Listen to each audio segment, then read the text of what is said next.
What's up, everyone, and thank you for joining me on this episode of In the Trenches. Our guest today is a multi-Grammy award-winning record producer. He's worked with artists such as Frank Ocean, John Legend, Lorde, Alicia Keys, Andre 3000, Yelawolf, and many, many more.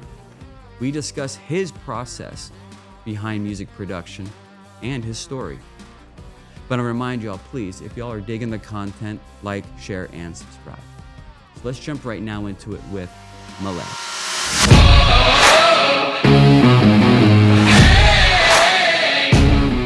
Malay, man, thank you for coming, bud. Yeah, man. This is awesome. I've been waiting to have you on here. Every time we're in the studio with Yelawolf, I love watching your process. You know, your well, from one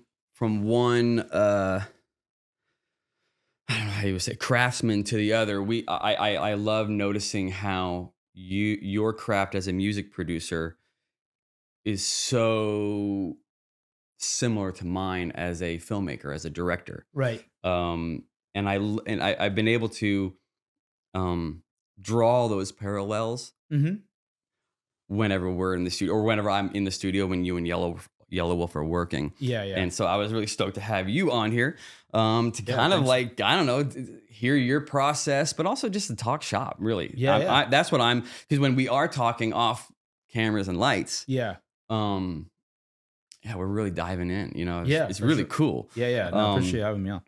Yeah. So like I would love to start out because, you know, just to get a little backstory, I guess. Where did music come into play in your life to make you want to pursue it? Yeah, well, I got into music, I mean, not really from a musical family per se, but my dad growing up, he was super into stereo equipment and vinyls and you know, all that kind of stuff. So almost like an obsession where he's also like trying to like, you know, take me to the local stereo shop to like upgrade his speaker wires. So almost like the beginning stages of what people call like those hi-fi guys now that are all into like home stereos and stuff. So he was just like a music fanatic, and that turned into a karaoke obsession. Really? For my dad, you know what I mean? So to the point where he like hosts his own karaoke now, you know what I mean? So nice. And where was this? This is up in the Pacific Northwest. Okay. Yeah. Is that where you grew up? Yeah. So my family came from Malaysia in the 70s. I was actually born in Idaho, moved to the Northwest when I was about, I don't know, 6, maybe 5 or 6. So grew up there. But anyway, so good region to grow up in. Yeah, it was great. Beautiful. And then I got into playing music when I was a teenager, maybe 13. I got a guitar. I think it was Jimi Hendrix, you know, hearing it for the first time, you know, because part of that stereo obsession with my dad, he would a lot of times he would take, I remember outings, we would go look for used vinyls. And you know, he's also like the king of looking for deals. So he would only want to buy used stuff. So back then it's like before you buy the vinyl, you get to listen to it ahead of time to make sure it's not scratched and all that. So we're in this used vinyl shop that we'd go to all the time. And he's like, "Hey, come over here," and you just have the headphones in the middle of the store. And I remember hearing Purple Haze, which is, you know, most people know that, but at that point I'd never even heard of Jimi Hendrix. I didn't even know what guitar was, nothing. So I just remember hearing the beginning that and I was like, what instrument is that? Like, what is that? I mean, and he was like, "Oh, that's a guitar." And for some reason at that point, I just imagined a guitar being like an acoustic guitar or something. Sure. It's like, how did he get it to sound like that? That doesn't make sense. You know what I mean? And he's just like, "Oh, it's an electric guitar." And, you know, he like invented all these sounds. And so just that alone, but I was so intrigued. I like instantly wanted to, I just felt like drawn to it. You know what I mean? So, he helped me get a guitar at the pawn shop. Couple weeks later, he really nurtured it. Yeah, with you, for sure. Huh? Yeah, absolutely. So, but yeah, and then I never like took lessons or anything. I just kind of started playing by ear. And well, now this is also pre-YouTube, right? Oh, you're not. This is in 1990. Yeah, you're not learning it. I just wanted to let people I knew, but I just want YouTube wasn't around for you just to be like, You're learning on feel and right. Yeah. So I mean, initially, like when you're trying to like. For me, trying to like initially just start out by listening to Jimi Hendrix, so like definitely wasn't able to figure that stuff out. But so I started listening to my dad. Well, I was also a huge fan of a lot of like instrumental stuff, like the Shadows was a big group from London. Like Hank Marvin is so it's basically like kind of like lead guitar driven, but very like almost like surf guitar Yeah, stuff. sure. So Ventures and stuff. So The Cult. I would get, it's like almost like no vocals. So those, for me, it became, that's how I started pick up playing by ear, because you could kind of pick out the notes a lot easier because it's just like a lead, like clean guitar playing a lot of times like big hits, but it's like instead of vocal, they were just playing the melody on the guitar. So it's more of the sonic that was. It was just like easier to hear, you know what I Okay. mean? Because it's just like single note stuff where, you know, Okay. like if you listen to surf guitar, you can almost kind of like you sing the guitar part, right? So Okay. it's just like I was able to figure that out on guitar. That's kind of helped what developed my ear is like that kind of music. And then within a year, then I'm kind of like, let me start figuring out some of this Sure. Jimi Hendrix stuff. And you know, I guess when I was that age, there's a point when I thought I really had it down. But if I look back, I was probably Sure. just trash, you know what I mean? Sure. But it's like, you know, as a kid, it's just like that was the beginning. You know what I mean? Just playing by ear. Mhm. Then you start meeting friends, start playing bands, and Were you in a band? yeah, we had a couple. Like it wasn't like a serious thing, but like at one point, like I had a Pink Floyd cover band in high school, and I was like really obsessed with classic rock at Sure. that point. And A then lot of people ask me, why weren't you in a band? You know, I'm like, I hung out with bands. yeah, I was always that kid with the camera in the corner and just too shy to get on a microphone. yeah. But Yep. Yeah, so for me, it was just like a way to, I just love playing, you know what I mean? That's really what it was. And to the point where it became obsessive, like an obsession where I remember playing like, you know, all night. I'd be in the room, you know, just practicing Yeah. and doing Fingers bleeding. yeah, just like, you know, I just loved playing that much. And at some point that turned into like a friend of mine from high school. Actually didn't know him too well, but I played at something at a talent show in high school. And then as I think I played the national anthem, the Jimi Hendrix version, Yeah. in front of the school. Yeah, it always And- starts at the school auditorium, you know, Yeah, so talent show. that my friend's dad, this kid's dad, he was from, their family's from Port of Spain, Trinidad, and this guy's name is Malcolm Oliver, and he went by Andy O was his stage name, but he was a singer, and he was kind of like the premier kind of calypso reggae soca guy in the Northwest, Mhm. meaning like he had gigs 5-6 days a week all around the Northwest, Seattle, a lot of colleges, frat shows. Hell yeah. So he, you know, at the time I might have been 15 or 16. He's like, hey, you know, like that was awesome.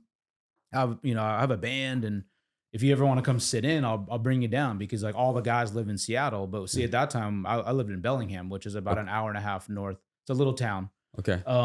So he would bring me down every now and then, and that turned into me kind of getting a gig with him at some point where he just was like, "Hey, like if you want to start subbing in for some of these guys," is the band was kind of a working band, meaning like he would have all these gigs. He probably had 5 guitarists that he could call whoever's available. Obviously, these like his number one, and if that Sure. guy's unavailable.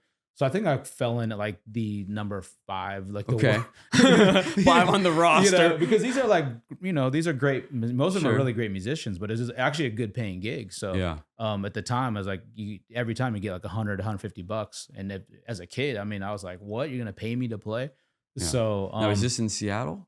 Coming so down? yeah. And So what year? What year? this would have been 94, 95. You know what I mean? That's what That's Yeah. where I'm getting at. Like, look at my gun. Yeah. Oh, oh, there we go. It doesn't get any better than this. I'm Yeah. obsessed with Seattle in the 90s Okay. and grunge. So I was just kind of Yeah. connecting some dots. Yep. So it was that era. So a lot of those clubs that a lot of those bands would play at, we would be like the calypso band that would play on the weekend or something. You know what I mean?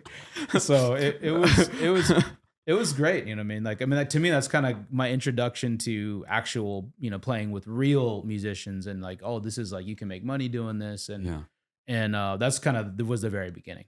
Did the culture of, you know, like I was just saying, Seattle in the late 90s, did that have something to do with it? I mean, it had to be infectious up there. Yeah, it's strange because friends that I played with, they were all super into the local, like, you know, the grunge rock scene and Yeah. stuff. And I still had such a strange obsession with classic rock and like 70s soul Okay. that I was looking back, I felt like I was probably kind of pretentious about it. You know what I mean? Like I wasn't really into, like I saw Nirvana numerous times. You're just like, nah. And yeah, Not like, for me. Yeah, like from me to you, Kurt Cobain's right here. Not even when they were that big yet. You know what I mean? Like they were like second or third on a bill. So pre Sliver record, right? Or the Yeah, first was so. it was like before they really blew up. I mean, they were getting big in the region, I remember. I don't even know if Dave Grohl might have been in the band at that point. You know what I mean? Like, I did see him maybe once, but they were bigger then. But it's one of those strange things. Like, I became really appreciative of all that music later after it kind of passed. Yeah. Like, I went back and I was like, what was I doing? Like,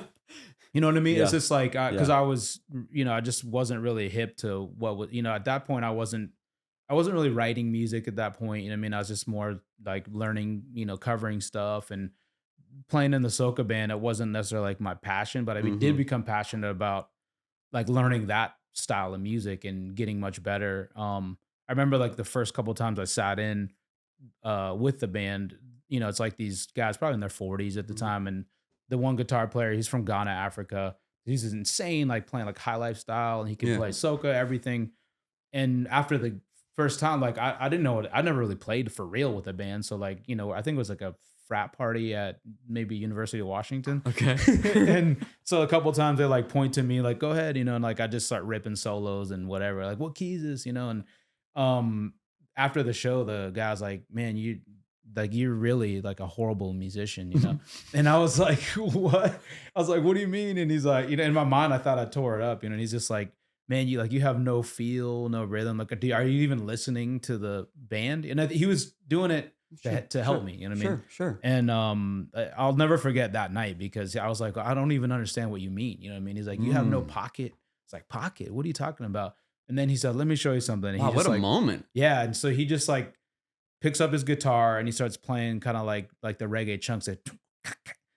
And he's like, it's all in the left hand, right? And he's like, I just remember seeing him do that, and I was like, oh shit. You know what I mean? He's like, it's like all that soloing and stuff. Like, it's like, dude, you're just like, it's just flexing. Yeah, it's like meaningless too. It's like you're not even like paying attention. You're just like trying to show off, man. And I was like, and he basically was kind of like politely saying, you're not even good enough to show off anyway. So like, he's like, because you're not like a real. But it does sound very constructive though. Yeah, for sure. I mean, it changed my whole course, because at that point I was like, that's when I was like, wait a minute. Like, I don't like, why am I learning all these Jimi Hendrix? It doesn't really matter. Like, if I want to play music with people, it's just like, like I'm not, he's right. Like, I'm not listening to anybody. I wasn't paying attention to the bass or the drums. You were just waiting for your moment. Exactly. And then, so I remember when I saw how he made the guitar sound that way, I became obsessed with that. I was like, this is everything for me. Like, no more soloing. I mean, unless I really need to. And that kind of became that journey of the whole less is more, and like trying to like focus on what's simplicity. Yep. Yes. Exactly. That was their very beginning. Wow. And wherever, I think the guy's name was Mohammed. It was I don't know his last name, but if he's out there somewhere, man, like, he changed my life. That's incredible. Right when you said that, I was moved by it, because I took it as constructive, and that had me to be too. That had to be the right there, that moment to change. Yeah, sort of like, he was just, that was like a dad moment for him. He's like, I was like a young kid. He's just like, what are you doing, man? So where did your skill set for culinary arts come in? Like, you are a chef. A lot of people might not know that about, Malay, the Grammy Award winning producer, but I've been in the kitchen now, or I've been on the other side of it, man. Like, where did that come from? I think it's just, growing up, my family, like I said, came from Malaysia. That's a big part of the culture in my family. Like, meaning if there was any sort of thing going on, holiday, it was like the biggest cookouts, you know what I mean? And so where, my uncles would be throwing down, aunties would be throwing down, my families, everyone's cooking multiple dishes, and it was all about food. It was like family to get together. I don't even remember really hanging out. It's all about food. You know what I mean? It's like, we hung out, but it wasn't like we got together and did events. It was like families getting together. It's just eating. It's all about cooking and eating. Sorry. Oh no, go ahead. Do you draw a similarity though? Because it's not like you're just whipping up a lasagna. It's like you're making the pasta from scratch. You made salsa from scratch with roasted tomatoes, and it was. Do you draw a similarity with your discipline for cooking and the time you spent to get it right and to perfect in a similar way you do your craft in the studio? It's 100% the same. I always tell people I feel like it's such a creative Hmm. thing, and it just for me, since it's like exercising the same part of my brain, I feel like I'm using for when I'm creating music, but it's just for me, it became like an outlet. You know what I mean? Because music, it's when like, you could probably attest to this. Like when you work your whole life to be so great at one thing, and then now it's working, and that's your career, and Hmm. just like anything, it's like, yeah, we're grateful and blessed, and like we're so excited. But of course, there's ups and downs, Yeah, and there's times that are when you're really passionate about something, when things aren't going well, it can almost be tougher on you. You know what I mean? for So, sure. Yeah. so a lot of music is, it's just like sometimes the political side or dealing with the financial side of things, Yeah. or even with artists that are difficult. You know what I mean? It can be super taxing, or like you're working on a project where you put years into it, and songs are getting dropped that aren't never going to come out that you spent all these years. You know what I mean? So it's with cooking. You know what I mean? I think for me, it's number one. It's been a way to like get closer with artists I work with, and it's a great way to kind of Break bread. get Yeah. literally break bread, get out of the studio, Yeah. and get in a different headspace altogether, and just like another thing that I'm super passionate I could share with someone, and it kind of lets the guard down even further than being in the studio and it's only music driven. But also it's kind of like rewarding just to cook something and eat right then. You know what I Yeah. mean? It's like Yeah. we're hanging out, we're cooking a great meal, where the walls are down, the guards are down, but we're like eating now. Like, I mean, we can like reap the benefits of the Yes. work Yeah. instantly. You know what I mean? Whereas Yeah. like music, sometimes, I'll put something, we'll start a song that we wrote that we love, and it Mhm. comes out 5 years later. You know what I mean? Crazy. Like some of the Yeah. stuff with Yelawolf that, when I first met Wolf, we did 06, 07, 08. We had this long run of amazing music that unfortunately at the time, I mean, it worked out later, but no Yeah. one really cared about it. They were like, "Oh, this is too weird and complicated and musical, whatever it was." Yeah. And a lot of the songs ended up coming out in 2015. Yep. You know what I mean? Some Well, of them that's were 9 years old. So could you imagine that weight of like, you're just assuming that, oh, this is dead. Like yeah. these songs will never see the light of day. I don't know if I could honestly deal with that, to be fair with you. One of the reasons I'd never pursued being a DP, and DP is a director of Yeah, yeah. photography, is because at some point, yeah, you'll have your relationships that you don't have to, or that you are kind of going in through post Mhm. production a little bit, Yeah. As a DP, you let it off on set, right? When you're done, you hand it over. Right. And so many times you see your work getting kind of butchered or Oh, I'm colored sure. wrong, or it just, you felt out of control Mhm. out of that. So that's one of the, Yeah. it was hard. Yeah, I yeah, couldn't yeah. do that. That's why I became a director more than a DP, even though I'm so visual. Yeah, So right. I relate to what you're saying for sure. Yeah, exactly. So I mean, that's kind of where it came from, and just I've had the opportunity through the years to travel to a lot of places, and just an obsession with. I just love that culture of being with friends and Yeah.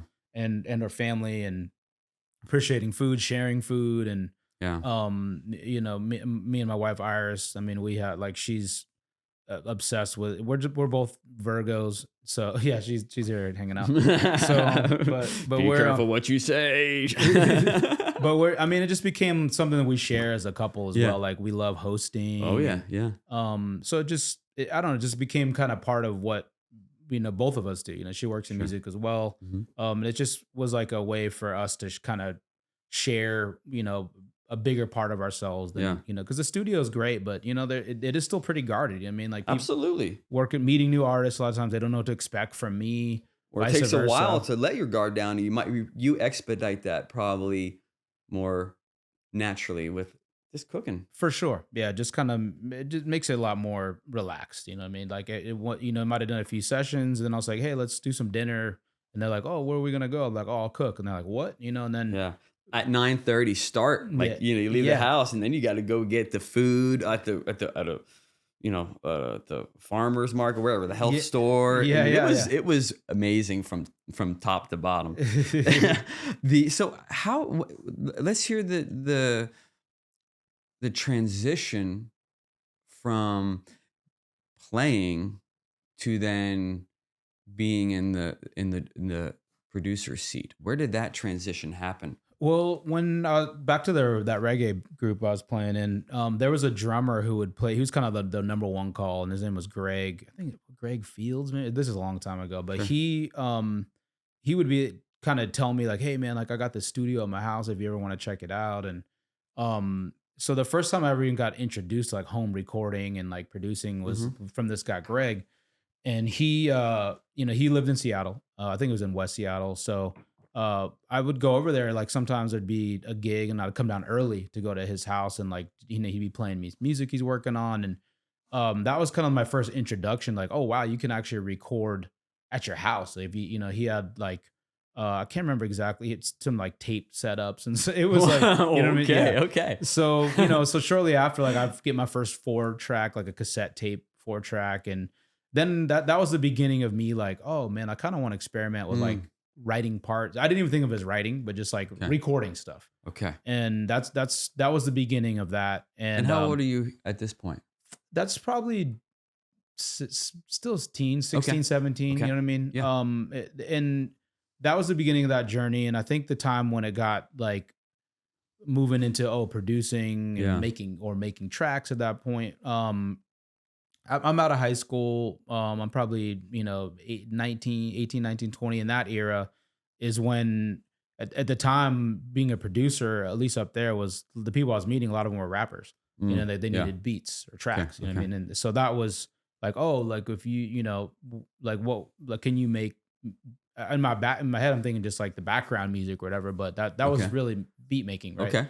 So that was That's when, funny how you would think of it as the background music. Yeah. yeah, because I didn't really come from a real hip hop background. I mean, like realizing that, oh, guys make beats, and then guys, MCs will put lyrics over the top.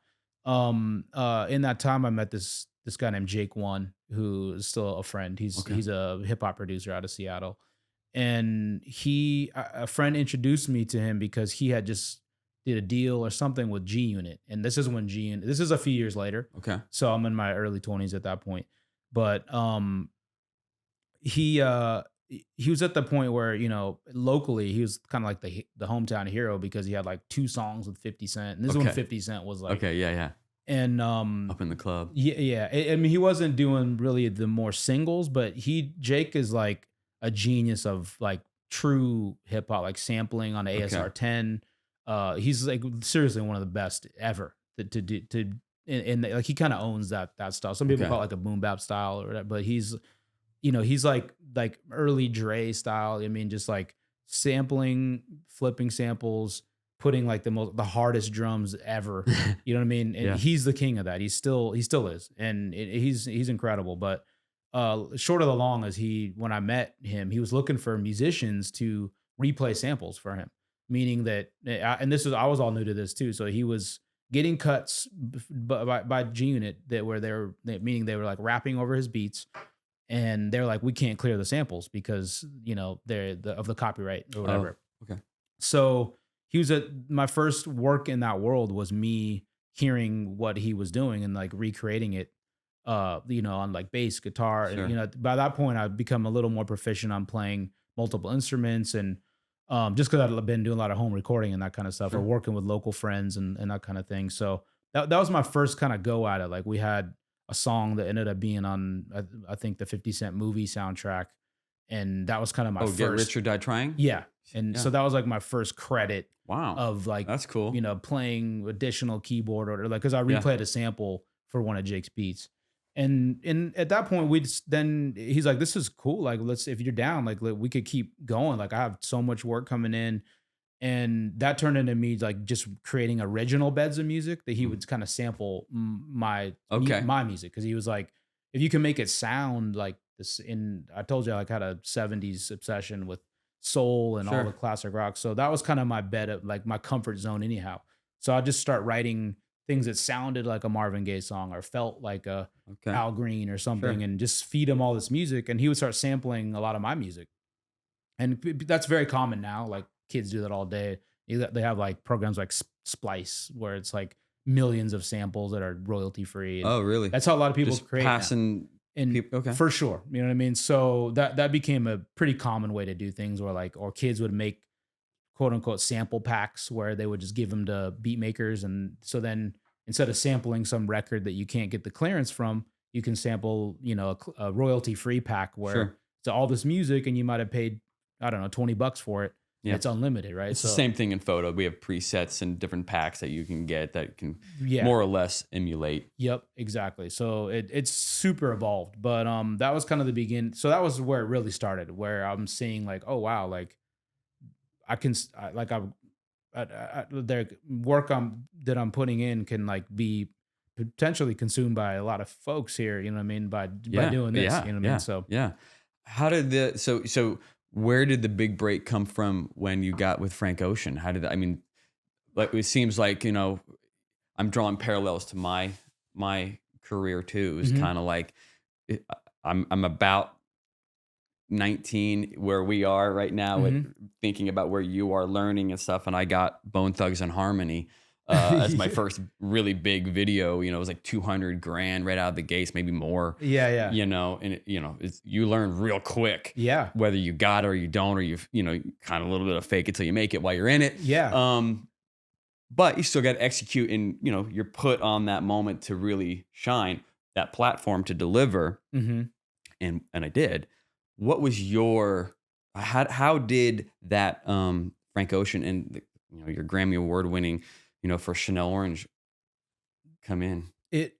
I mean, it's kind of like there's a super long version, and then like the We got all the time you want. yeah. So I mean, I can just kind of give you like the backstory of how like where I went from Seattle. So like once stuff had happened with Jake, and I met his lawyer at the time, and they all lived in New York. Like he had a manager, and they all lived in New York. And I thought it'd be a great idea at that point to just move to New York, because I was like, Mm. I think I have something going here. So I moved to New York probably like around 2004, and I had all the money I had. I'd use it to get into a studio. I was working with a couple rappers that even kind of helped put some money Okay. towards, because I was producing their stuff to help put towards this studio in Manhattan, and it was like on 30th between 7th and 8th, and it was insane that we're doing this, but and then come to find out this building was like later became a condemned building, because even while I was in there, it was more of like a brothel drug Oh. spot. So it was like they called it the music building. There was like a famous used music store called Rogue Music that a lot of people remember from back in the day. It was all in this building, but most of the actual rooms they weren't studios. Like there might have been a couple, but a lot of Uh-huh. them were like rehearsal rooms that Uh-huh. weren't real rehearsal rooms. And the reason I know so much because I lived there. I couldn't afford an apartment, so I lived in that studio. Like we set it up nice. I had my some equipment by that point. And I was out there to network and try to do it, Yeah. and go for it. Just off the few contacts I had through Jake. Little did I know how difficult that was going to be. Sure. I didn't have a shower, so I just like showered in my sink every day for a few years. Uh, in that, there's a million stories that could be like a whole like Netflix Sure. series. Oh yeah. Yeah, I Uh, lived out of a Jeep with no roof and no doors and jumped fences to 24-hour fitness. Yeah, it's So yeah, you know the grind. I do. So I but do. in the process, and that's how the connection with the Yelawolf came. Is you know Wolf so well, but I'm sure you heard the name KP a lot, Yeah. Kawan Prather. Yeah. I heard his name forever. I met, and at the time was an assistant that was working for him. This woman named Empora, and we became pretty good friends. And she was really a big one of the earliest fans and supporters of what I was doing. I was in New York trying to. When I say tries, because I don't think I really ever fit. But at that time, it was like you had to have beat tapes or CDs Mm. with that's what everyone's looking for. Like, oh, like if you want to get on so and so's album, just give us a beat tape or whatever. And so I'm trying to make hip hop beats, you know what I mean? And Sure. and I feel like it never worked because that wasn't truly authentic to me. I had success with Jake because he's authentic. Sure. That's what he does. I would feed him music. He would make real beats. I'm Yeah. making fake attempts at I these know kind what you of mean. Yeah. and it wasn't real. So I had I was working with a few artists at the time that we were just experimenting. It was still kind of in more of a soul hip hop R&B lane, but musically I just wasn't really. I was just kind of doing what I wanted. You know what I mean? And Okay. that's kind of Empora is one of the first people because she worked at Sony for Yeah. KP, and she was a huge fan of what I was doing musically. So at some point, she comes and tells me that, hey, like, because she was saying, hey, once KP meets you, I guarantee you he's going to get it. He's going to love what you're doing. uh, she comes one day, and I think a year has gone by that I never got a meeting with them, and she's like, "Hey, we all just got fired. Like a whole new entourage is coming in." And they were at Sony at the time, Columbia Records, and and it's funny because like right around then is when I first met Yelawolf, Okay. because the first time I met KP, he came to the studio with Yelawolf, and I Okay. think he had just so it's funny, like I know Yellow so well now, but like hearing our parallel Yeah. journeys at that time is pretty crazy because Yeah. it's like I think he might have been living in New York as well, and just like we're both just struggling like Just grinding. crazy, you know what I Yeah. mean? So the connection was KP. So when I ended up playing KP some music, he was like, "Oh, I see why you're not having any success in New York, you know what I mean? Because what you're doing is not no one here is like looking for that kind of stuff." He's like, "I'm from Atlanta. Like you should come down there." I mean, like I grew up with part of the Dungeon family, Hmm. around like the Organized Noise guys, Yeah. Outcasts, all these, and that to me in that world at the time, I resonated probably most with that type of hip hop. What was it in the sound that he was saying Well, resonated because more? I think all the stuff I was doing at the time was I just wasn't thinking. I wasn't trying to fit into any molds. And I was going to go back to something if we can stay on topic, but I wanted to go back to that pivotal moment where you didn't have feeling, you weren't in the pocket, you were just doing. It Yeah, sounds like you hit it again, and now you need to elevate. Like you keep hitting these walls, which is almost a similar thing, and then you got to rise above it, keep yeah. climbing. Yeah, it was really, it was really this one particular project. It was like this idea that me and this friend that we had doing at the time. It was kind of like almost like a rap opera. I don't, it's a Mm, probably a horrible way to explain it, but it's like it was like a concept project, you know what I mean? So the songs would morph into one another, and some of them would be extremely almost orchestral, or okay. you know what I mean. But it's like rooted in hip hop because the artist was a hip hop artist, and but he's like in 2005, we're singing through auto tune, which Okay. wasn't even big at we were like, I don't know if anyone else was doing it. Maybe But like Atlanta, it could have been something. yeah, it was very experimental. Let's just Okay. put it that way. Okay. But some of those tracks, like it's crazy. Like that particular project, all those tracks I used later, and then some of them became on Channel Orange. You know what I mean? So Really? yeah, from that era. Um, Is it Channel Orange? yeah. Oh, I called it Chanel. Channel Orange. Oh, Sorry. I think you're thinking Ch- of he has this big song called Chanel oh, too. okay. Yeah. But anyway, yeah. So so when he heard that, he's just like, "Hey, like I'm moving back." When KP heard all this stuff, he's just like, "Listen, like I'm gonna get set up. I'm moving back to Atlanta." We reconnected in like a month. I literally like the day he called, like drove, like overnight Okay. from New York down to Atlanta. Pull up to the Patchwork Studios, walk in like the A room, and at this point, I still hadn't really. I got an opportunity to go in a couple bigger studios in New York just to like have a meeting with somebody that Mm. didn't go anywhere or whatever. But it was still like a big deal to go to one of these big studios. So when I pull up in the A room, he's sitting there with Andre 3000, not just like shit my pants. You know what I mean? I'm just like, what is happening right now? So he's just like, hey man, like playing some of that music you're playing me. You know what I mean? And at that point, it wasn't like anything came from that particular moment, but that Yeah. was the beginning. You know what I mean? So Sure. within You're in that room. yeah, and it was with like one of my heroes hearing something I worked on, and from that point, KP just started plugging me in. You know what I mean? Like he had signed John Legend at when he was Wow. at Columbia. He stayed on as a consultant, even though he wasn't working for Columbia any longer, for the Evolver album, and Okay. that was kind of my big break. Yeah. I did the song Green Light, which Andre ended up getting on that song. And I worked a lot on that album, you know what I mean? And that was my first kind of seeing the true process of like a bigger album, having a big song, uh, and just seeing it from the ground up, like from the inside. You know what I mean? Because Mm-hmm. it's always like I learned so much in that time period. And back to the Frank thing is when I first met Frank, he had written a song that I think Brandy was a duet Okay. Yeah. with John, and at the time he wasn't Frank, he went by Lonnie. And so they're like, this kid Lonnie, he's coming from LA, and he had did this one with Brandy, but I think you guys should connect, you know what I mean? Because like he's a crazy writer. And so when we've met, we started writing together for the John album. We started trying to pitch songs to, I don't know, whoever was big at the time, Mario and Sure. all these R&B artists to honestly like with no success. Like, but in that the time that the couple of weeks we were together, I think we just kind of felt like we had a pretty cool chemistry Okay. and we got along well. But that's all it was. You know what I mean? Like the John stuff happened. That was like 2008. All that stuff came out. Is this kind of like, I mean, excuse me if I'm wrong, but like Timberland and like Jermaine Dupri, weren't they like popping off around then? For sure. Yeah, they were still kind because of. I wrote a ton of treatments for videos. Yeah, it's for around, Atlanta like, artists. Like, yeah, you know, this was like 2008. Yeah, it was that just- era. yeah, You know what exactly. I mean? So I mean, like the Neptunes, Pharrell, they were huge. You know what I mean? So that was that era. I mean, it's a great time for music. I mean, yeah. I still, Oh yeah. that Oh music- yeah. all It that was stuff hot on the map. It was. They were on the map right there. I mean, I still love so much of that music from that time. Yeah. So it was an exciting time to be breaking in at that point.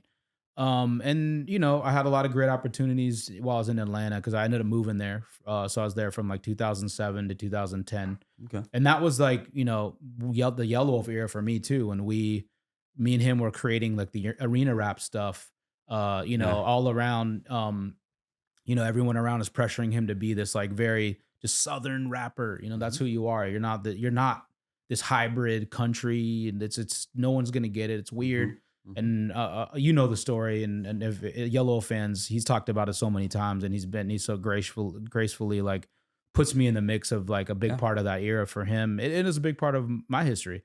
Mine too. Yeah. And the love story. I mean, that's Yeah, Yeah, you know what I mean. big So time. like, A lot changed for me. those songs became love story. I mean, from yeah. I know. Yeah. So, but anyhow, you know, like there is an awesome interview. So I show people that want to get it better because Yellow can tell the best stories. But he'll tell the story of how like I smashed my keyboard and all this stuff. And do you know that? No. Oh, okay. Well, we need to find the clip. Like maybe you can You smashed his key? So there was a point when like Wolf tells it so well, but Okay. like, you know, I'd helped him like when I got my first publishing check, I was so deep in with Wolf that like I believed in it, you know what I mean? So I was just like, you know, beyond being so in debt and like all my money going towards trying to like get out of debt and because I was broke for so long. Yeah. So my first publishing check was pretty much gone before I even got it. You know what I mean? But in the meantime, like I had the little bit of money I did get like a trailer and we got equipment and I'd help put Wolf's band together. And at the time he was, you know, he had like a fiddle player, like this black dude named Ashanti, which is crazy, but it's like, you know, his guitar player had like a mohawk and it was like a super high, we had a DJ. So it's like, we're doing like 808s with banjo and fiddle and all this crazy stuff. And he's playing at all these local Atlanta places. And around then, it's like I think Wolf was in between deals, and KP was like, "Hey, like I think he just got a job at Def Jam with Okay. L.A. Reid. Oh. L.A. Reid was like KP's guy, Sure. and so he's like, "Hey, you know, like they're all coming down. They're gonna see your show." And he played. I can't remember the venue, but there was definitely 1,500, 2,000 kids because it was kind of popping off, Yeah. you know, the thing we were doing, and I like DJ Khaled was there. I think Fantasia, we were working with her, Okay. me and KP, and she came up and like was twerking on stage. This is like the Yelawolf era. We had hair down to his waist. Sure. It was like he's wearing mossy oak, doing, you know, Yeah. it's like a deer guy in a deer costume is on stage. So it's that era, you know. So it goes off. You know what I mean? He killed. I mean, he's one of the greatest performers ever. Yeah. Kills it, and sure. then the next day, KP, we all sit down with the team, his managers and myself, and they're like, "Hey, you know LA thought it was amazing, but he just doesn't know what to do with this. Like he's just like, this is, I don't know how, it's like too out here. I can't. That was a popular thing to say. I know that. I heard that from so many people. We just don't. It's too this for this, and it's too this for this. Yeah, exactly. So they're like, yeah, even though all these kids are going crazy and like there's serious, like definitely a movement happening, we don't want to be a part of it, basically. So it kind of turned into a conversation of like, you know, KP's just kind of like, give me 6 months to Yelawolf and listen to what I'm saying. Don't do any more of this bullshit with Malay. Like just get with my guys and like we're gonna like get some like hard hip hop. That's what people want from you. They want you to rap, you know what I mean? And then so for me, I was like, oh, like that's what you think about what we're doing. So I had this, speaking of Timbaland had this keyboard he released called I think it was called the Miko or the Nico or something. It was like, I think it retailed it's 10 grand or some shit. I got it for a lot cheaper than that, but Yelawolf will definitely say I paid 10 grand for it. But anyhow, like I picked, it's this giant, it was basically like a PC that they put inside of a keyboard. Sure. So like the screen was like touch screen and it was a PC, but it's just like you can have all your programs and you could like, so it was kind of high tech. Yeah, for that sounds time. nice. So I picked it up and slammed it and smashed it. And then I picked it up again and slammed it. And like its pieces are flying everywhere. And I was just like, fuck all you all. And what led to that? Because it was just like, you know, I mean, I think the frustration of, at that point, I've been in Atlanta for 3 years. It's one of those things like super grateful for the success that I was able to have at that time. But still, like, I'm not really I making money. It's like one thing when you're so broke, you make money and you're still even more broke. You know what I mean? Yes. It's just like the frustration level. Yeah. And then for me at the time, like the biggest thing I was passionate about was obviously what I was doing with Yelawolf. Yeah. So to have the people around the closest to the project, like kind of the whole time, like maybe slightly gaslighting, you know what I mean? Just being like, yeah, you guys are, yeah, do it. And then realizing that they couldn't do anything with it with LA Reid. They're kind of like, here's the reality. Like, that's all bullshit you guys are doing. Let's get serious. Like, you know, go do this shit. You know what I mean? I'm just like, man, fuck all you guys. So I was like, Wolf, I love you. I'm out. So I moved to LA. That was it? Yeah. And then smashed the keyboard, done, started over because when I moved, like I had no more money. It was all, you know, like I said, it was any money I made from the publishing or any production. I was in a partnership with KP.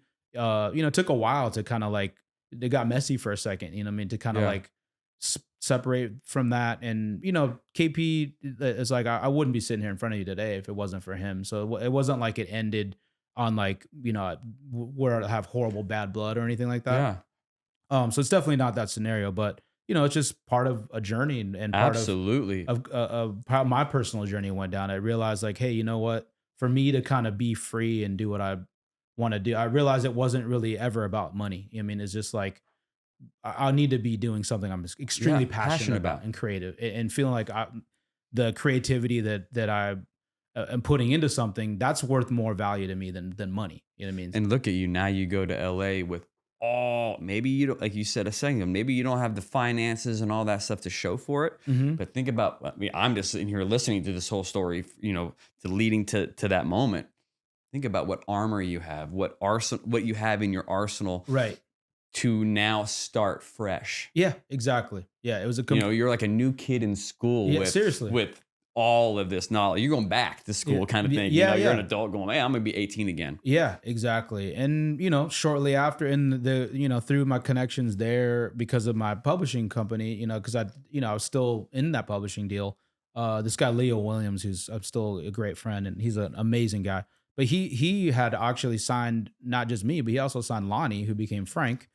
So we were signed to the same publishing company. So when I'm in LA, of course, the first person I really don't know anyone in LA.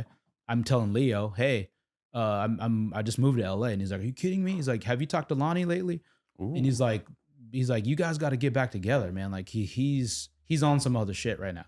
And so when I reconnect with Frank, Lonnie, he plays me his mixtape, which became Nostalgia Ultra. He had that when I met him in LA. And I was like, what are you doing with this? He's just like, well, I showed you this to let you know that I'm no longer doing writing for anyone else. So if you're trying to like link up to write for people, like that's not the vibe. Like I'm doing my own thing now. And I was like, dude, like this is incredible. You know, when I heard that stuff, and I was like, you know, wondering like, you know, leaving the Yelawolf situation, I was like, what am I gonna do? Mm-hmm. You know what I mean? So when I met him, and I think, oddly enough, I might be one of the few people around his circle that truly appreciated it. So he was kind of like, you fuck with this? And I was like, dude, you should release it. Like, this could change the game. You know what I mean? Yeah. And we started writing right away. And for him, you know what I mean? And that became, like, all those early songs became Channel Orange. You know what I mean? Wow. That's a really great story. Now, something on the side of that, I can't help but want to ask, because I've had some being close with Wolf, I've gone up and down with him a few times.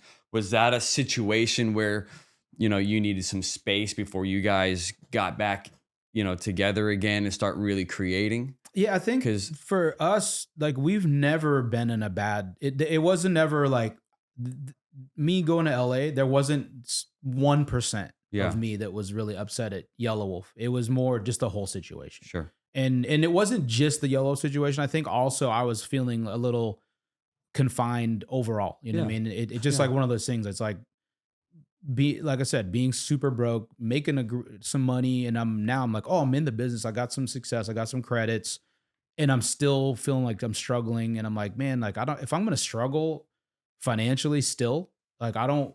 I at least want to be working on stuff that I'm like super passionate about. You know Yeah. what I mean? And now they're taking the yellow thing away from me. You know Yeah. what I mean? Like That's understandable you know what I too. mean? It was Yeah. like it was a crushing. You know Yeah. what I And mean? you had skin in the game. Yeah, And you know what I that's, mean? that's And that's when I even harder. realized like it wasn't really. It was never really about the money, but Yeah. it's like that being said, I do need to survive. You know what I mean? Yeah. And at this point, like one thing I failed to mention is like I had kids super young. So I had my son when I was 19. Mm. So they're all back in the Northwest, and my family is thank God, like helping, raise the kids. And, Yeah. so it was a really tough scenario, you know what I mean? So, it, when I moved to LA, that was kind of like the first time I felt like some independence, I guess, I was Yeah. like, okay, I am a music producer. I am a songwriter. I have something to say. And I don't want to use the words like I have something to prove, but just more to myself. You know what I mean? Sure. Like I want to, Yeah. That's, I want to do something that feels like 100% me, or like representative of what I want to be a part of, which is me working with artists like a Frank Ocean or like a Yellow, somebody who has like that kind of vision yeah. that maybe takes a while because it's so different. You know what I Sure. mean? And I was way more interested in that than just trying to like write a hit for somebody or pursue. Because I mean, I think through the years I've had some stuff happen like that, and you can't really plan for that. Though. So for me, No. it just like uh that I realized early on, or at least around that time, that I was never gonna be the guy that was like, writing 300 songs a year, and of Yeah. those 300, there's gonna be like two of them are gonna go number one, or you know what I Yeah. mean. I do. Yeah. It wasn't that thing. So some people are amazing at doing that, and for me, I just realized that wasn't it. Yeah. I mean, so yeah, I do hear you. I mean, I relate completely to all that. Do you feel like you've had to learn a certain kind of zen when you're in a studio? Because I mean, you have so many different personalities going in and out of different scenarios. You want to have control or keep control of the project. How much is ex- discovery? How much of the process to you is exploratory? Is exploring and discovering what you want? I mean, it really varies from artist to artist. I mean, I think the biggest thing that I find as a tool for myself is, in the meantime, all through all this story and the journey, it's like at the end of the day, still like the kid that heard Jimi Hendrix for the first time when I was 13. I I kind of did that with every genre of music. I feel like there was a point where I became obsessed about jazz. Like like some of my friends that were legitimate jazz musicians, they're putting me on to beyond just like the classic Miles Davis albums, and like really like heavy digging really deep into these areas, are like friends that are in hardcore bands, and Mhm. like I'm like learning a true appreciation of all these different genres, and becoming like kind of well spoken in a lot of that stuff. Yeah. So I feel like a lot of times for me, like it's things that have been successful in my career are 1,000% artist driven, meaning that the artist is coming to me, and they might not know how to even get the words out to explain it to me, but I can speak the language. Mhm. You know what I mean? And they have a vision. That's, like if it's me leading the vision, I don't think it's gonna work. You know what I mean? It's like I'm great at this artist. They come to me and say, "Hey, I want to do this, this, this, and this." And I'm like, "Oh, you mean something kind of like this?" And Mhm. oh shit, yeah, that's Yeah. exactly what I've been looking for. And the ability to like show them old songs, or show just kind of inspire them and educate. They might not even know what yeah, exactly. Yeah, And it's kind of like having so much, just as a fan, music fan, like having such almost like a Rolodex of songs through the years. I can be like, man, where did you hear this song? And I was just like, I'm also just trying to find like amazing stuff. You know what I mean? And so that's helped a lot of projects along, where it's like, the experimenting comes from, it's more just me listening to what the artist is trying to accomplish. You know what I mean? Okay. And most of the times, like, the artist isn't going to walk in the door and be like, "Hey, I'm doing exactly this." It's kind of like a blank canvas, right? Yeah. And they're kind of like, "I want to do these colors and these colors and these colors," and it's more about how am I going to interpret that conversation. And like I said, it usually works when it's that way. Like, if it's Yeah. me coming in the studio and I'm like asking the artist, "What do you think?" And they're like, "Oh, I don't know. Do you have any beats laying around?" I'm like, "No." Do you have, you know what I mean? Yeah. If they have no vision, or have like, they're just like kind of looking for me to give them a song or something, that's not happening. You know what I mean? Like, you're saying exactly how my business works too. I get artist calls direct. Mhm. It's no different than what you just said. Right. It's exactly it. Even from what you said a few minutes ago, where it's like, I'm not going to be the guy who delivers 250 select photos. It's just not it. You're going to get your 15 that are going to be bangers, and that's that. Boom. You know what I mean? Yeah. And I relate to everything you're saying. Yeah, it's like a bespoke way of being a creative, you know. And just to be clear, I truly appreciate. I know a lot of people are highly successful. I'm sure you do, on the other side of it, Of course. and there's a huge respect I have for that world. So Absolutely. I definitely. It's that's how you work. It's just whatever works for you. It works for you. And I think as you get older and you do it longer, then you kind of become a little more appreciative of what we do ourselves. Like, you know what I mean? Because I used to always feel kind of like, oh man, like I'm never gonna. I still always felt like an outsider. You know what I mean? Even having some of the biggest successes in my career, winning a Grammy or anything, I'm still kind of like, people don't really take me that seriously, though, because like I don't have a bunch of #1 hits. You know what I mean? But they do when you step into a room. Yeah, so you start. It's like you kind of, I guess, like a strange imposter syndrome. Yes. That over time you're just kind of like, oh, you know what? Like, people are to this day still talking about work I've done over the last 20 years. Well, don't forget your journey. You've earned the seat at that table. Yeah, it's just changing the perspective. You know what I mean? Because it's like, it's even almost kind of worse now with Spotify and things like that, where everything's so number driven and everything's very analytical, and a lot of executives almost, I call it like, they listen to music with their eyes first. Sure. You know what I mean? Data.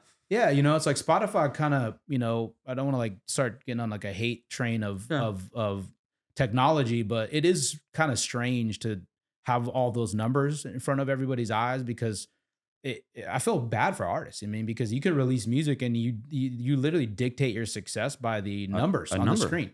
Yeah. And you could have like 1,000 streams and it could be the greatest song ever, but people are going to be like, oh, that song sucks. Yeah, that guy's got 5,000. Or, you know what I mean? Yeah, it's because it doesn't have 1 billion. You know what I mean? And if a song has 1 billion streams, people go, oh, it's the greatest song ever. And I'm just like, that song is trash. Like, maybe it had a moment culturally and it did what it did, but musically it sucks. And we all know that. But it's just like, for it's a business, and I get it, but it's just like, I feel really bad for artists now, especially because that's a crazy pressure. You know what I mean? How do you, though, as your business, your brand, though, I would love to hear how you navigate that. And I'll tell you how I navigate it from my side. Yeah, I mean, at a certain point, you just say no. yeah. I mean, for now, like, I'm still of the same. Like, I don't really, as the mediums have changed of the way people consume music. Yeah. I still do exactly what I do. Like, I hear all the time, oh, no one listens to albums. Why do people even make albums anymore? That's what I do. I make albums. You know what I mean? Like, I'm not focused on just a single. If I'm working with an artist, if it's a new artist I've never worked with, it's very rare. Like, if they're like, oh, we only, like, are you available to do it one day? And I'm like, well, no. You know what I mean? Like, if they don't want to do at least 3 days, you know what I mean? It's like, because even if not saying I do always have to do whole albums, but if I'm working with an artist, I love at least a few days of find the direction. Yeah, maybe we get like, even if we only get one song, I want that song to be meaningful for that artist. You know what I mean? And it's gonna take a couple days naturally. You know what I mean? So sometimes you'll meet and you'll do a banger right there, and it just happens. Yeah. But it's also just takes the pressure off the artist as well, because so many artists I work with, they'll tell me like, oh, I got a record deal. because this song went viral, and then next thing you know, like I'm working every day with a different writer who's like, this guy had all these hits, and then this girl had all these hits, and it's like I feel like I'm in like a speed dating game, and I'm like they said they're like show up to the studio and they have, hey, how you feeling today? Are you going through anything? Well, yeah, I'm going through a breakup, and okay, well, Let's write a breakup song. and yeah, and it's just like very, that's kind of like the beast of the business, right? That side of it, right? So I think when people realize like I'm not in a hurry and like we don't have to like write a smash today, you know what I mean? Like when the labels get involved, and like I said, it's a business. They want to like they want the numbers, they want the success and all that. So that's how they dictate everything is based off these numbers. So, but art isn't, as you know, art's not made that way. No. So, you know what I mean? When there's pressure and no, you like, can't force hey, it. so like, like I think you guys need to do an up-tempo smash today. I was like, come on, man. Like, what if we end up doing a ballad and that goes number one? You know what I mean? That happens all the time. So, I kind of get both sides of it, but back to the point of the way I like to work is that's the reason why I don't. You're not going to get the best from me like, if you come in for a 1-day session. I've done it every now and then, and like I said, it's almost like playing the lottery. Every now and then it'll work. Sure. But I just feel like it's much time better spent. Even if we're like, hey, let's do 4 hours a day for 3 days instead of like one 12-hour day. It's just like that time apart. You kind of get in that artist world, and then I can kind of get a little trust where they might be able to explain a little bit more further, like what they're trying to do. So, and a lot of times that turns into like, maybe I end up doing 2 or 3 songs on that person's album. Yeah. And it's great, but it's not like the goal, like I have to have these amount of songs. I never think that way. Every now and then that turns into like I did 2 or 3 songs and they go, hey, like I'd love for you to come and help me with my, like oversee my project. You know what I mean? Yeah. And I think that's kind of what I'm best at is that scenario. And that comes with a craftsman who has been kind of, no pun intended, in the trenches for a long time learning, right? For sure. I mean, you didn't just kind of say, I'm going to be this way. Mm-hmm. Yeah. No, these are learned, ups and downs of figuring out yourself. For sure. Yeah. And it's like, and that was a huge tangent, but I think back to answer your question of like how to deal with it now is it's the same. I mean, because to me, the art doesn't change. It grows and it shifts. Maybe the biggest thing is like the consumer has changed, is the way they listen to music, the way we find music. That's obviously, a million worlds away from going to the store on Tuesday and buying your favorite CD, waiting in line. Although we like to reminisce about those days, unfortunately, they're not here right now. They're not here. I don't know if there's going to ever be a world that goes back to something like that. Who knows? You know what I mean? But to me, great art will always find its way to the top. You know what I mean? Like in the top, meaning doesn't have to be a number 1 hit, but I mean, you can have a project that, in an odd way, people like a lot of people are pretty negative on TikTok. And I think there's been times where I have been as well. Like, oh man, I can't believe like labels are just signing kids off, this one 15-second viral clip. And I think we've seen some of the repercussions of that not being a great business model. But, there'll be a song from 10 years ago or 20 or 30 years ago that ends up going top 10 on the Billboard because of TikTok. You know what I mean? Kids are rediscovering songs and stuff like that. So there is some ups to that. You know what I mean? I think I had a song from Channel Orange, like that song Lost. It went viral from some weird dance on TikTok, and it went like a couple of years ago or whenever, maybe a year and a half ago. I think it went top 10. Really? Which it never did back then in 2012 when it came out. You know what I mean? It took a 15-second clip of it to do it. Yeah, and some little dance. Or even more. You know fun. what I mean? And it wasn't like any, as far as I know, like Frank wasn't a part of it. The artist wasn't a part of it. No. Like I know McGill is another amazing artist that I've had the pleasure of working with through the years. And same thing, like he had a song from his first album that went number 1 now, you know what I mean? Like in the last year or 2. I guess it's probably 2 years now, but still, like that's kind of cool. As an artist, like dang, like people are just discovering something I did in like 2010. The whole back catalog and everything. To get into. So great music exists and it's still there. You know what I mean? Absolutely. So I always tell artists like like sometimes we'll release a great project and it doesn't have the initial success that they wanted right away. It didn't go number 1 and they didn't have all these hits. But I was like, man, but look at the grand scope. Like we got 3 or 4 pretty big syncs, you know what I mean? And some of these songs are living on people's playlists. And if that's the world we're in now, that's great. Like next thing you know, 2 or 3 years from now, you've gotten steady streams or whatever that they dictate successes nowadays. Yeah. And it's sort of like, wow, like my shows have gotten bigger over the Mhm. last couple of years, and you're connecting, and you know, so there, like I said, I mean, if I think it's more about the attitude towards it. I mean, like if Yeah. you're like have a negative attitude towards streaming and TikTok and everything, it's probably not going to work. You know what I mean? Like, Agreed. and if you don't, if you're an artist, it's like, "Oh, I just don't do TikTok." Don't, you don't have to. Yeah. I mean, it's like, I think authenticity always is the number one thing. For sure. Being truthful. Mhm. And if you are like, there's so many successful artists right now that have popped off in the last couple of years that didn't do TikTok. You know what I mean? And it just, I think there's just no right or wrong answer. It's just like, who knows how people find music and connect with it. But Yeah. I will tell you 9 times out of 10 or 10 out of 10, it's because the fan feels some kind of truth coming from that Connection, person. authentic. Yes. You know what I mean? And it's authentic. Yeah, you can't force someone. Hey, you need to do TikTok now, and it's just it's not in the cards. It just looks bad or whatever. And also, it's just like if your exposes if your heart's not into it, then exactly. then how's it going to be real? You know what I mean? Yeah. You're kind of like doing something half-assed. You know what I mean? You're kind of like, oh, that's what they want. Meaning the business or the algorithm or whatever. You know what I mean? Exactly. So it's just like find a new way. You know what I mean? There's a million ways to discover things nowadays. So like invent something that feels more real to you. For sure. Or just keep doing what you're doing and keep being consistent. That's the main thing. Consistent is key. Are you a self-analyzer? Do you have to tell yourself, get out of your own way? Meaning, because I'm a perfectionist, and I know that I have to tell myself that. And as I get older, I'm learning to get out of my own way, to take things less, get out of the weeds a bit. For sure. And it's severely helped my work. I can sense that in your, the way you cook and the way you're very methodical about things. Yeah. Is that in your nature as well? Yeah, I mean, the Virgo perfectionism for sure. But I mean, I think the way that just on a straight like music production and being kind of like using your time like time's valuable. So it's like being.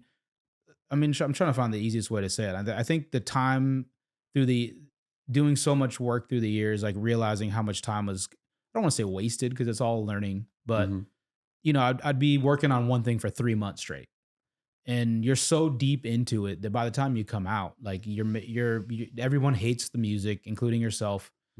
If it does ever see the light of day, you're like, you don't care anymore.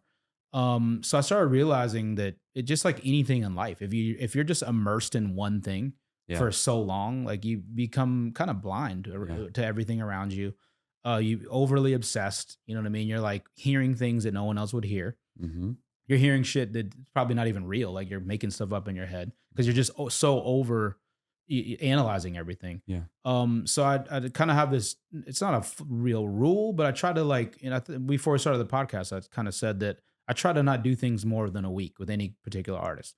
If I'm working on 10 projects in a year, I'm just going to rotate that around. And thankfully, like a lot of artists I work with, they're also on that kind of schedule where they have tour and like, oh, I got a week off, I'll come here. And so it seems to work out pretty well. But the main reason for that is I think the time away is the most important. Yeah. You know what I mean? Because I'm sure you can attest. Yes. It's like when you have that week and you come in and it's exciting, you know what I mean? Like you start writing new stuff and you're laying stuff down and there's this air of excitement, like, oh shit, we're creating something cool and it's like this working and it's flowing. What can happen is like week 2, if you're continuing the same thing, now you're like going back to listen to the week before, right? And you're still writing new stuff that you're excited about, maybe week 2. But then let's say you like first week, let's say you did 5 ideas. Now week 2, you got like 3 days in. It's like, let's say it's a Monday through Wednesday thing or Monday through Saturday or whatever. You're like working 6 days a week. Now you got a couple new ideas. And then like, hey, let's go back and listen to what we did last week. And then all of a sudden you're listening and you're like, wait, what? Like this is a little different. That chorus is not quite hitting, you know what I mean? Yeah. Or even worse, like management or label has heard from the artist side and they're kind of like, yeah, we, this is cool, but this part's too long. Or like all of a sudden more cooks are getting in the kitchen. Yeah. And all of a sudden it's just like the artist instantly is super offended because everything the artist does. Insecure now. Yeah, of course, every artist is insecure. So it's like when the uh, artist's favorite song is typically the one they wrote that day. You know, Yeah. you know what I mean? Yes. So if all of a sudden you're like somebody's Yes. telling you like your new baby is ugly, you know what I mean? You're like, fuck you. You know what I mean? Yeah, So I then agree. it destroys everything. Now we have like 8 ideas that are like but now we're continuing to go to week 3. And we're trying to dissect and take notes from the label and everybody.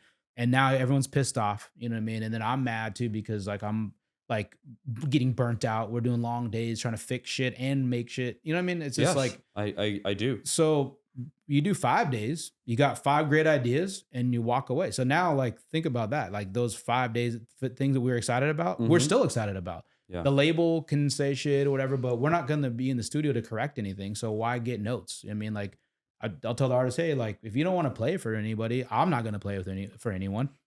That one thing about me is I never send music out to anyone. Mm. Except I let the artist do it. Like if the publisher, hey, can I hear the song you guys did? Hit up your artist. Yeah. You know what I mean? Like if Smart. because I just don't. I want that trust. You know what I mean? Because I'm in it for the artist and their vision. So I know what happens. Like if I send a song to a label and the artist wasn't ready for that feedback yet, it can be detrimental. You know what I mean? Because maybe they do have some good points. And I'm not saying anytime a label gets involved, they're gonna like have bad advice or bad input. But if the artist isn't ready for that yet, it can destroy the process. You know what I Yeah, mean? dude. So That's yeah, big time. How now?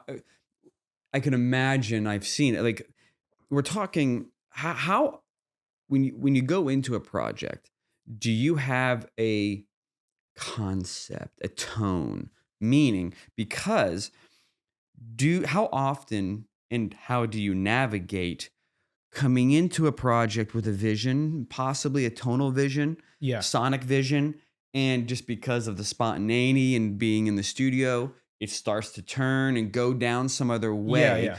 Maybe that's amazing. Maybe it needed to. Maybe it needs wrangling back. Yeah. How I mean, do you navigate that and embrace it? Because it is nice to let the rope out and explore it. Yeah. I mean, that literally in the middle of a project, like almost to the end of it now. The artist I've been working with for a few years now, JP Sachs. Okay. He's an incredible singer songwriter. This is his 3rd album on a major label that we're finishing now, and then I did his 2nd album with him. So this is a great example of exactly what we just asked. So like we released the 2nd album a little over a year ago, like September last year. And at the time he was on tour with John Mayer when John Mayer's doing the solo tour. They're doing arenas just solo though, meaning JP's coming up playing just piano or guitar to open for John Mayer, who's doing arenas with no band, just guitar, acoustic guitar, mostly acoustic guitar. So from that experience, it just changed his whole trajectory. JP, he's just like, I want to make music that fills these arenas. You know what I mean? He's like, I mean, he has some bigger songs already, but he just the intention, you know what I mean? He's like, I want to make music that for arenas, I want to make festival music. And his album had been out since September of last year. Here it is December. He just gets off the tour with John and he's telling me this. He's like, if you have some time, like I'm super inspired. I want to write. And that turned into more of a conversation of, as a guy who only does acoustic piano, guitar driven music, I was like, well, what if since we just released an album that is basically all piano and guitar driven, what if we say no acoustic instruments allowed? Like we just, it's only electronic. And that puts him, he's an incredible lyricist. He starts putting some limitations for lyrically what he's going to write about. And so we kind of had these almost like rules that we started creating under. And we bang out all these amazing songs in a few weeks. Moving into the top of this year, he's like, man, I have an album like that. This is it right here. Like, I know I just released this one, but this one's ready to go. Like he flies to New York and plays his label. And this is crazy. Like, holy cow, like, you guys took such a turn and we love it. And he's like, and JP's so excited because, he's getting great feedback and we did it so quick. And it's also, but then now he's kind of like, hey, the label's just, hey, like, we don't want to step on your toes, but you did do it pretty quickly. You wrote it all yourself, just you and Malay banged all this stuff out. and it's all this electronic music. But what if you were to just spend like a week, pick some of your favorite songwriters and maybe do some co-writing, you know what I mean? And potentially push this a little further, this concept, you know what I mean? And JP was like, I guess it wouldn't hurt, you know what I mean? He Yeah. calls me and like, Yeah. hey, like, would you be opposed? And we ended up here in Nashville. I was still living in LA as well as JP. And this week was that week we had, it was over the summer. We're working with some of his favorite writers he wanted to work with, and that just changed everything because we found he tapped into something as a writer, Yeah. kind of letting go of a little control with some of like the melodic things he might be getting stuck on or whatever it was. It just kind of changed the trajectory of the whole project. To fast forward to now, there might be like one song from that original album at the beginning of the year. Everything's changed. We've done multiple writing sessions. We've brought back, there was one particular song that I don't want to give away the secrets of it, but it's like there was an interpolation from a pretty well-known song and band, and they co-signed like, hey, like we'll let you do this interpolation, and it was this big electronic version of this song. We're meaning that we use some like lyrics of a chorus from a big song, and everyone loved it. But then that's back to that conversation of like, now me and him are in the place of like, are we like servicing this stuff the songs the best we can with our rules? And I think no, you know what I mean, we're not, because like I think creatively it got us to a certain place. But he was, as we're like starting to create, different vibes, and we're still using this electronic only thing. I said, man, the more I like meditated on this song, like I think you should do it just as a piano ballad, which is his bread and butter. And he was like, oh shit, like, okay. So we're in New York, I don't know, a month and a half ago, and he records a piano version of it. We start playing it for people, and now people are like literally crying when they're hearing the song. When you'd hear it as like the big electronic production, everyone's like, oh, this is cool. That's cool how you took that chorus. Yeah, because, everyone knows that song, but it's like, it was like cool. But then we're like, but are we really tapping into the emotion of what the song is saying? Sure. No, we're not. So that's when we realized, okay, no more rules. Everything is like, our little thing got us like this far, but there's, it's sort of like this album we're doing now, we've thrown everything at the wall, you know what I mean? And now we're realizing, okay, now what services the songs the best? Sure. No boundaries. And it's funny, like it seems so logical from the beginning. Sure. But we would never have gotten that piano ballad had we walked out the gate and said, hey, let's do this song with a piano. It wouldn't sound the way it does. It wouldn't feel the way it does.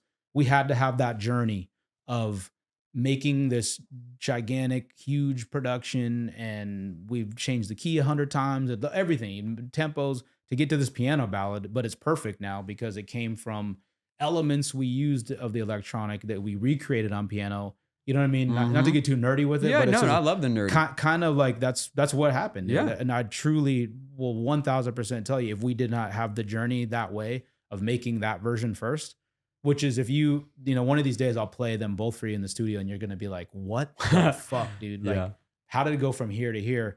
And then you're going to, I feel like you'll be like, wow, that piano one it's really resonating. Yeah. You know what I mean? And I can see people's reactions when they hear it. I mean, like we played that for 1 million people in the studio. And like I said, the electronic version always got like, whoa, this is cool, man. But never was anybody in tears. You know what I mean?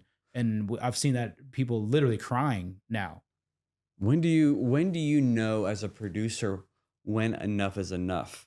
Meaning, let's just say a painting, because you referenced it is similar to a painting. Yeah. All right. So you're painting, right? You can always keep slopping paint on top of it. Add more color, add more hues, add more texture. Yeah. When is enough? How do you know in your craft when enough is enough? Is it a feeling thing? It's a gut instinct. Yes. For sure. That's how it is in my work. 100%. My work too. Yeah. And it's like, and another thing I've kind of learned through the years is, and any artist that I've worked with that might happen to catch this interview, like maybe I shouldn't be giving away the secrets, but it's like, it's not really even a secret. It's just, the reality is I'm here to service the artist. Right. So if there's been many times where I know we're done with something, but I'm not gonna sit and at least right away. I'm not gonna be like, they could come back and be like, hey, like I want to try to rewrite the second verse and like, you know, there's one approach of, you know, like the hard producer where it's like, nah, it's perfect, we're done. You know what I mean? Like, and they're like, wait, what do you mean? You know what I mean? Then that happens all the time, and there's like extreme tension. Yes, now I would imagine, because the artist needs to be ready to be done too. So we're getting in that world of like, now the album comes out, everybody's mad at each other, everybody hates it, and you'll hear so many stories like that, and songs go #1 and they're massive because everybody was, you know, and maybe these producers were right or whatever. It doesn't matter. But now the artist still has that chip, you know what I mean? Like they hate that song. They never want to play, even though it's their biggest song ever. Yeah, I hear it all the time. It messes with their career, you know what I mean? Because like they go to play their show and everyone wants to hear the one song that they fucking hate. You know what I mean? And they're like only there for that song. And they're like thinking about the PTSD they have from that process. If I had a nickel for every time I heard an artist say, oh, I hate this song, I'm like, that's your biggest song. Yeah, it's typically because, you know, there was all this resistance and everything. Like, what if you just like, hey, you know what? Like, I always have this rule in the studio. I try to, where like artists will be like, hey, can we, because I've been in the studio with like, you know, groups of folks, and I've seen it go wrong every time. Every time. The example would be the artist says, hey, what if we change the key? You know what I mean? And everyone's like, what the fuck? We've been working on this for a month. Now today you want to change the key? And I'll say, then there'll be this debate, and everyone's like, nah, fuck that. And you know, everyone's fighting back and forth. An hour's gone by, half an hour, whatever it is. But for me, I like to work so quick. I mean, you've seen like, if anybody says anything, I'm just trying to be as proficient as possible. You want to hear it in a different key? Here you go. You know what I mean? As quickly as I can adjust the key, just do a save as version or whatever. And like me knowing that it's probably wrong, you know, but they just want to hear it. And it gets them off the ledge. It gets them off the ledge. So like, instead of me debating it, I'll just show them. And then they hear it and they go, oh, fuck, I can't believe I even said that. Yeah. But now we moved on. You know what I mean? Yeah. But instead of sitting there for an hour debating the shit, trying to prove I'm right, I'm not winning. You know what I mean? Because what if I did say, we're not changing the key? Yeah. Now that artist is going to be like, man, fuck this dude. You know what I mean? Yeah. But like, instead I just showed them, and then they hear it for themselves like, oh yeah, it's a bad idea. Thank you for trying. You know what I mean? Yeah. Yeah. And so back to how we finish is like, I like still want to give that freedom to the artist. And the only thing I might do is try to plant like little Inception vibe of like, you know, I think we're good, but check, you know, you could try it. And then I think we're good though. You know what I mean? Like, I think we're ready to mix, you know what I mean? And just kind of keep kind of supporting them and being. Yeah. Cause I noticed that with the Jelly Roll when he was in the studio doing the hook for something with Wolf for War Story. Yeah. You did that exactly. Remember they were having a keys for him to hit those notes or something. And I really did watch you closely and how you handled all that. Just the way, I don't know, you did. You showed examples of, man, that was kind of a wild little studio. I'm trying to think back. Now I'm realizing why I don't remember. I was in that booth with a good amount of weed. Yeah. Yeah, wow. Well, I think that's right. But I remember that. Yeah, I mean, I remember that session. Just like, you know, because that was my first time working with Jelly. Exactly. You know what I mean? And you know, when he initially was just kind of like figuring the song out, and then he was like, "Hey, man, like I just kind of want to, you know, instead of having limitations, I kind of want to just like go for it." And I was like, "Dude, please," you know what I mean? And as soon as he got going, anything that I felt was like special, I was instantly like notating that in my brain. I mean, so like if he did like 5 or 6 takes, I knew of those 5, and he's like, I don't know, man. Yep. You know what I mean? I don't know if you remember, he's like, yes, he was in his head you don't hard. Have to use it. Yeah. And then by that point, I already knew the first line from this take, second line. So I already comped it. So by the time he's done saying, man, let's just go back to what we were doing. Because before we go back, I don't know if you remember that, I played it, and he goes, holy shit, it sounds amazing. What did you do? I said, that's not me. Yeah. That's you. I just was taking notes along the way of what was going to work. You know what I mean? But then you've got that trust too, to break the question, you know, if someone says, I don't know. What do you think, Malay? Oh, I really like this. Yeah. And they're like, okay, let's go with it. Yeah. And like I said, I mean, being as proficient as possible on a technical side, it really helps. So if I'm able to show the artist. It's like the conversation, it always just goes wrong. You know what I mean? Yeah. Because if you're trying to argue with an artist, what is the point? And we've talked about it for 5 minutes, 8 minutes. We in that time we could have just shown Like it. just show it to them. Exactly. You know what I mean? And then they could say that's not the vibe. And then I'm like, then I'm taking a note. Oh, okay, well let's figure something else out there. Yeah. You know what I mean? But at least in whatever's happening, just back to the gut thing, like just hopefully it's gotten better through the year. You know, you start to trust it more. Honed. Oh yes. And yes. so when you hear it, you're kind of like, you know, I think I read this article years ago about Clint Eastwood as a director. I think it was The $1 Million Baby. Mhm. And I think what's her name? I think she won an Oscar, but yeah, anyhow, well, I know her. I see her. so she they said that like they went to do like, first of all, like everything was right on time. I guess a lot of times films run late, like in the call times and everything. So everybody was on time, including Clint, and he like shows right up, and they just run this take. And apparently a lot of times people will be like, first take is just kind of get the jitters out or whatever. Rehearsed, yeah. Second one, and then it's kind of like, that was perfect. Let's get one more. Yes. And then we do that in studio all the time. That was perfect. Perfect. How Do about it again. another? And then you go 7 deep, and you're lost, but you forgot you got perfect. Yeah. So I guess whatever the whole point is, like they do this first take, and then Clint's like, "Cut, we're good," and just leaves, and everyone's like, "What the fuck?" Like, like you know what I mean? Bam. Like he knew it. You know what I mean? Like he's like, "That's it, great, done." You know what I mean? And everyone's kind of like, and then he would keep doing that, and they're like, "Is this dude being lazy?" Like, you know what I mean? Is he even paying attention? But he was like, everyone was prepared. He saw it. That was his job, right? To like, nope, we got it. We're good.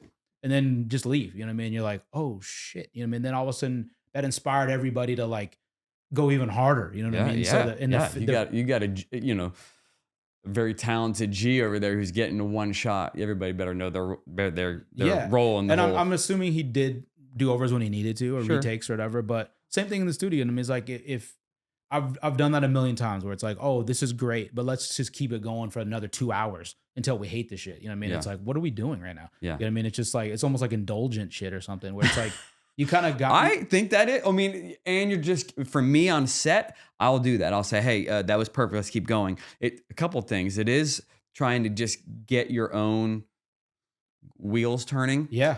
I overshoot the beginning scenes of every shoot that I do. Yeah. And then I'm making up for it on the back end, on the clock. Right. But I'm doing that to get the wheels going, also to kind of let the artist or the talent know what they're in for the day. Well, it's a scary call to be like, no, we got everything we need. It is. You know what I mean? And especially in video or motion, because I know full well that you need to shoot more motion to get what you want, because once you get in the edit, you're like, I didn't see that. Yeah. I didn't know that. Exactly. You know what I mean? So it's it is, when you hear like the story of like, you know, Clint Eastwood, just like that is some like G shit. Yeah. Just be like, no, we're good. It's a guy who knows what he wants. And everybody's just like, are you sure? Yeah. Like, you don't want to catch it one more time? So now you've moved to my dream house in Nashville.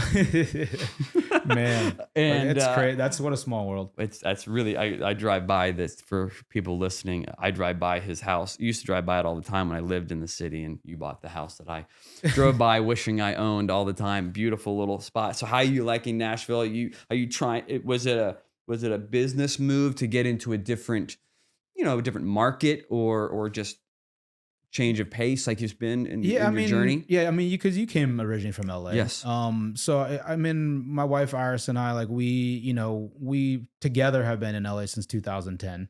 Mm-hmm. So pushing into 14 years in LA. The city's changed a lot. LA. Yeah. I think I could sit here and say a lot of negative things about the end towards the end experience, but the reality is, like, that's where we got here. You know what I mean? Yeah, like, we that's established ourselves, and she had an amazing band had a great record deal. She is doing her solo career that started back up in LA. Like, I had all my biggest successes in Los Angeles. So it was a great journey. You know what I mean? I think we just hit this wall of personally and where we're headed in our future, and even thinking about financially and everything. Family, we're just kind of like, we need a new chapter. And it kind of like when I came from Atlanta to reinvent myself in Los Angeles, and start over. I mean, thankfully this time, we're in a little different space Yeah. career wise, Yeah. but it still feels that way. I mean, like, it feels like that excitement of like what's next. You know what I Yeah. mean? Because I do have a great community that's small down here, but it's also exciting to be like, working potentially on some people with people I've never met before, or maybe in working in new genres that I haven't Yeah. worked. You're starting a new school. Exactly. It's And exciting. so it's exciting. And there's an energy here, I will say, that feels very reminiscent of when that 2010 to 2014 era Yeah. of Los Angeles, where a lot of people like us were migrating from all Mm-hmm. over the place. For sure. That's happening here, it feels like, because I meet a lot of folks that they're not from here. You know what I mean? They're came to Nashville in pursuit of what we do. You know what I Yeah. mean? And that's to me the most exciting place to be, where everybody's kind of in pursuit of the same thing at the same time, and Mhm. it's like a creative community that's kind of on a new journey. Yeah. As a producer of your, a high level producer of the craft, what would you want to be best known for in your craft? What would you say is like that's that's my strength. That's what I want to be known for. I think just like an artist producer, album producer. You know Hmm. what I mean? Like somebody that helps create an entire vision. You know what I Hmm. mean? It's it's great to be associated with a big hit song. I mean, we all want that, or Yeah. that's part of it. I mean, I don't even know if I necessarily want that. I'm personally more interested in being associated with culture music. You know what I mean? Things that have stand the test of time, and then maybe was a hit or maybe wasn't. I don't know. Yeah. Like, to me, what defines a hit? I mean, if something has 20-year longevity, as opposed to a song that was a hit for 1 week Yeah. 20 years ago that you've never, it's not even a one hit wonder at that point. It's Sure. just like something that caught a wave for 1 second. I'm more interested in being on that side of culture, where it's just like Culture. music that people will listen to forever. You know what I mean? And that, yeah, I guess it's just kind of like the legacy of creating albums and working with artists for an extended period of time, rather than just a song. Yeah. I love the word lately. I love the word legacy. As you get older, you're like, I want it to stand for something, or just be Hmm. a part of, like you said, the culture of I'm working that way. I see my role in country music, or in just the photo side of things, Hmm. just being real purposeful Yeah. with what I shoot, how it comes about, so it paints the right perception, the right Yeah. kind of business I want the Exactly. the world to see. One thing I have before we go is, have you thought of making your own album? Like, going back to when you were making your own music, now you've got the whole thing. Would you ever do something for your, like, Yeah, a s there was a point when I did a little deal with BMG. I mean, yeah? this is like over 10 years ago now. Really? And it wasn't me like as a solo artist. It was a kind of Okay. a producer driven situation, where a lot of collaborations from artists that I'd worked Sure. with up till then, and maybe even some new ones. But more like, I guess they'd call them like a producer album, where it's, Okay. me kind of overseeing, creating the music, and it's always something I've dabbled with. Like, it never really came to the light of day, and it's really me. You know what I mean? Like, Yeah. it was uh situations changed at BMG. Like, new entourages came in, and they would have definitely been supportive, but I don't know. It's just like one of those things where I'll like dive into it every now and then. Even like, I don't know, like right before I moved here, I started tinkering around with some of those old ideas that, for Mhm. that project. Mhm. And they'll pop up every now and then, and I'm like, oh, okay, I think I should do this. It'd be cool. Yeah. But then I'm just like hopping into a project with Another an project, you don't artist, have the time and I'm to just invest. like, yeah. And I mean, honestly, if I really wanted to put the time in, I have the time for Sure. sure. Okay. But it's just, maybe it's just me truly not wanting to step into that role of like, hey guys, I'm doing an artist thing. It's like Sure. me, Malay, the artist. Because at the end of the day, like, you can use all the like, oh, it's a producer album, I'm not a real artist, but if I'm doing it, that's maybe like when I'm ready to say, hey, I'm doing an artist thing, Okay. then I'd be ready. You That's know what I mean? fair. But it's the reality is just, I think it's just more of like a figment of my imagination. You know what I mean? Like, I maybe I'm not saying I wouldn't, but I'm not there yet. You know what I mean? I hear it. I love that randomly asked that question at the end. That's I didn't even think about it. It just popped up. I'm like, that's really cool. Yeah, for sure. But I will say, next time you come over, I'll show you some of that stuff. I definitely want to hear that. Man, thank you so much for coming all the way out here to be on the podcast. It really meant, it's very special. Yeah, man. I can't wait to continue to, get to know you better, man. Like, you're super inspiring, and I've been always a fan of, through meeting you from Wolf, and to see like how I'm like, wow, man, like this guy's serious, dude. Like you've had an insane career, man. Which has been cool. So, I drew a lot of parallels throughout today. That was really this conversation. That was really cool. Awesome, man. Thank you, brother. Thank you. All right.